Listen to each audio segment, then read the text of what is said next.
In the flicker of the lights, you're the one temptation on the wrong side of the right. Somewhere in the high stamp house, she picks apart a rose.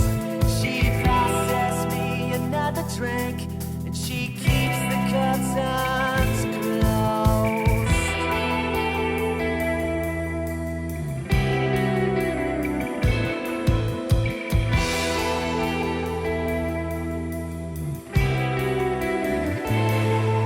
She lights another cigarette and sets me on the floor.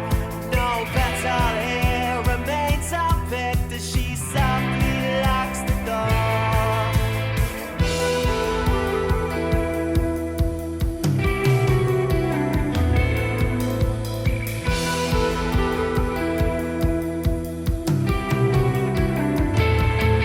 And in the back room of my mind, she bends and shapes the neon lights. Changes my decline to read something like I might. Can you keep a secret in the flicker of the lights? When the only thing surrounding you are the legs she wraps so tight. And as you lose your breath, lose a whole lot more than not your conscience does protest.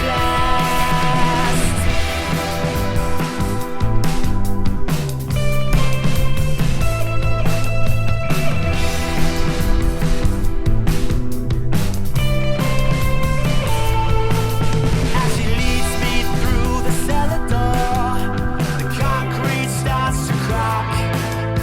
As we embrace the great unknown, there ain't no turning back. You know you can't go back. You know you can't go. Hey everyone, welcome back to Car Mad Dad. You joined me en route to meet John, also known as Britash, so that we can head up to Caffeine and Machine for the I Love You Man event. So I know Alex Goy is speaking, and it's an event that they're putting on. I'll put a link in the tab below. And they are doing events first Monday of every month down there with regards to men's mental health and just having an open and frank conversation. I don't know a huge amount more about it. John dropped me a line yesterday on a text message, and when the name popped up I thought, oh, this could be interesting, and said, and I quote loosely, "Big man, the legend that is Dale, what are you doing tomorrow?" Loosely. Caffeine and Machine, I Love You Man event, fancy coming along?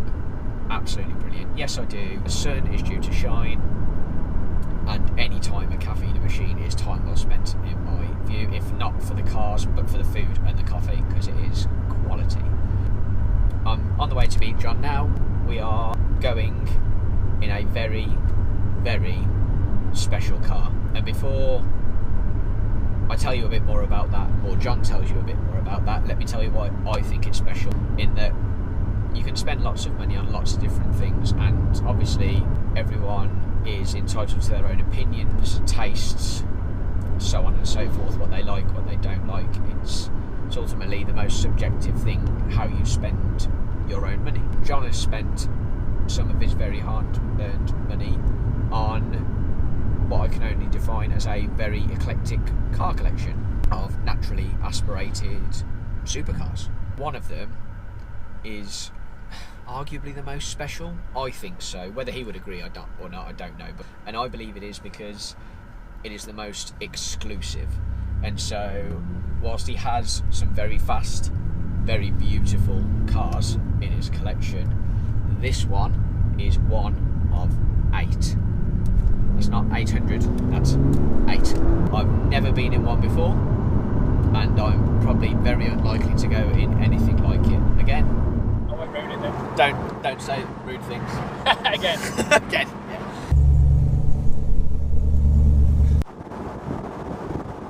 Let's say bring a hat. How does that stay on? It's glue. Oh, it sounds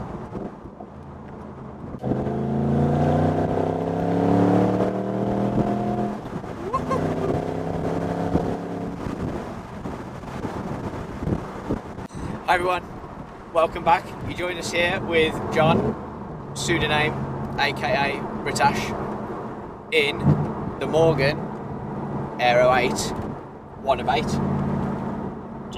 GT. And John is very briefly, I haven't warned him, going to tell us a little bit about the car. How long you got? So, Morgan made a car called the Aero, and this is the Series 5 version of the Aero. As we all know, the naturally aspirated engine is now pretty much extinct. So, for the last batch of V8 engines that Morgan could get their hands on from BMW, they decided to make something like 58 special cars. 50 of those cars were a +8 special edition, and you could have that in a roadster or a speedster format. And they made 8 Aero 8s, and they were called the GTs. And this is one of those 8. And this is one of those 8. Well, this is number 8 of the 8. So what did they do to make it different and special? They decided to go back to some early renderings of the S5, which were actually trying to mimic some of the styling of the GT3 car, and it's worth looking up the Morgan GT3 car because it's quite a sexy beast.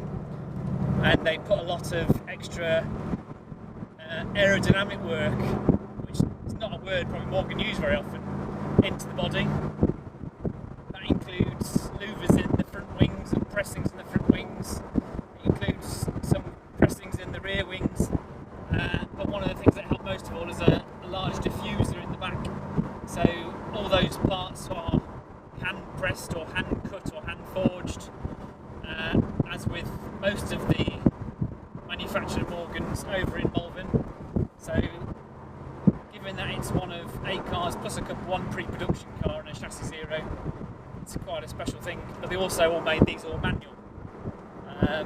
So you've got a 4.8 litre BMW V8 engine knocking out about 360 something horsepower in a car that weighs, I think, 1150 kilos. Is that what it weighs? Yeah, so it can be pretty fruity when it wants to be. Yeah. But best of all, it's got side exit exhausts for the win, and it sounds awesome. And I'll get you some external shots, but John designed this from head to toe. I think that's accurate. Yeah, so we got to, as part of the deal, I suppose, with speccing the cars, we got to sit down with John Wells, who's head of design at Morgan, and we said, how do you want the car to look? You know, the world's your oyster really in terms of these cars are hand built and hand finished. And I wanted the car to actually be a homage to the GT3 car, hence its colour scheme. And yeah, it was a really nice thing to do, to sit down and have the car in CAD, so you could, you know, get an idea that it wasn't going to look completely In the flesh, this thing is immensely special, and it sounds, listen to this,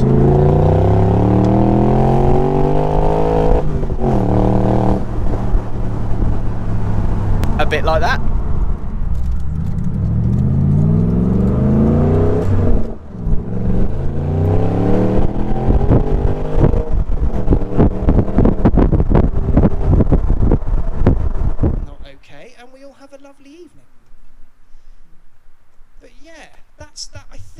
So you join us at the end of I Love You Man. I love you, man. I love you, man. Anything you want to say, John, apart from I love you, man?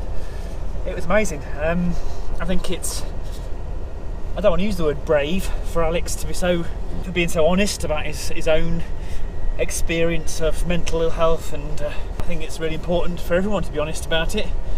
As we all know, blokes typically aren't very honest about it. Many people out there have had their own struggles or issues at some point in time, and I think hopefully people have gone away today and that little bit braver maybe to talk about it, or trust friends, trust people close to them if they're having issues. So yeah, it's been good. You know you can't go